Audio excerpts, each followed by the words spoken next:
Actually, my initiation was not personally with Srila Prabhupada, but for me it was a very significant point in my life, because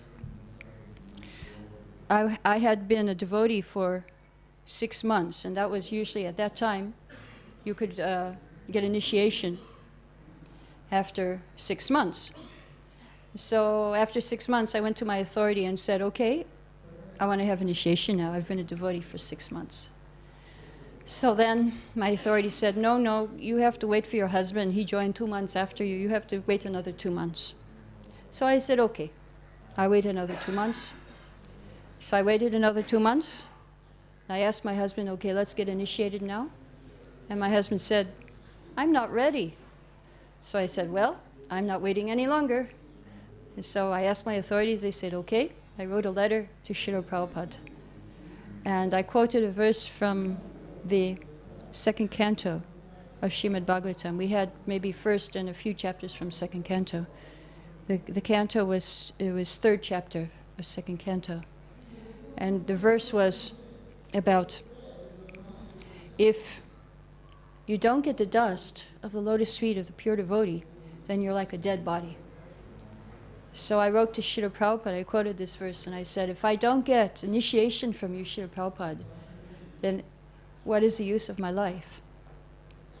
So he initiated me, and he wrote back, and he said, yes. He said, first birth is from your father and mother, but second birth is from your spiritual master. So now I am your father, and now your path is open to go back to home, back to Godhead. So then he said to me, how to go quickly on this path back to home, back to Godhead. He gave me 6 instructions in my initiation letter.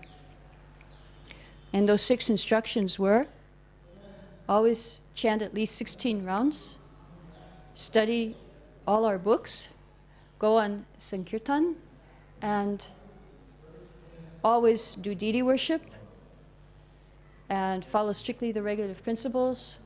And then the last one, which is very hard and which I'm having difficulty doing, he said 24 hours be engaged in Krishna's service, and your rapid advancement will be certain.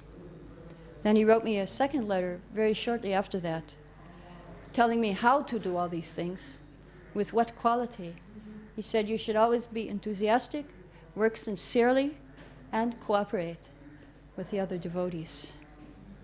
So this was Srila Prabhupada. He always took care of us personally, our spiritual life.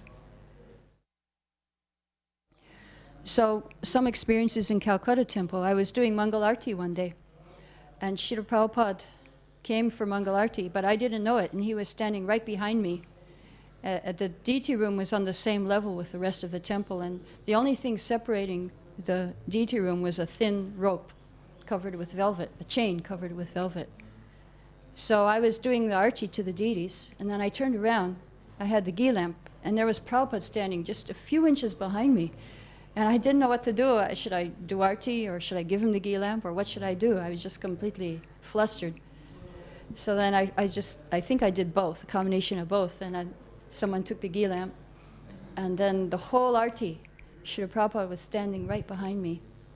And at that moment, I realized that I was doing my arti so nicely at that time because Srila Prabhupada was standing behind me. So I thought, well, I should do all my service like this, as if Srila Prabhupada was standing behind me, watching whatever I do.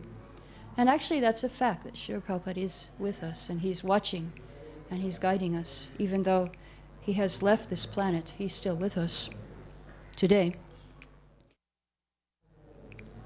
So at that time, of course, actually I was dressed in rags, and Prabhupada noticed.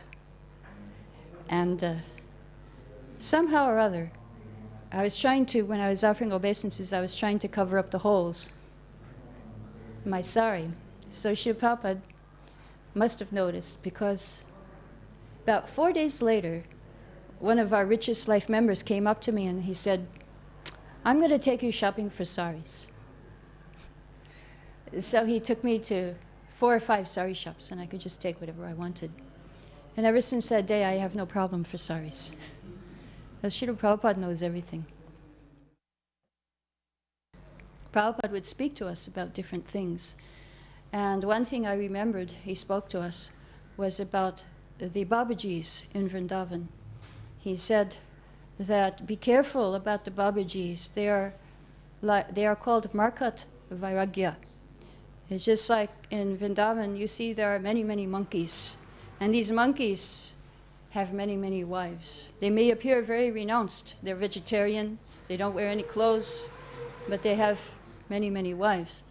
So in the same way, he said, these Babajis, they appear very renounced, but actually they have many, many wives. So be careful and don't associate with them. So again in Vrindavan, 1972, we were sitting in Srila Prabhupada's room, and he was having darshan.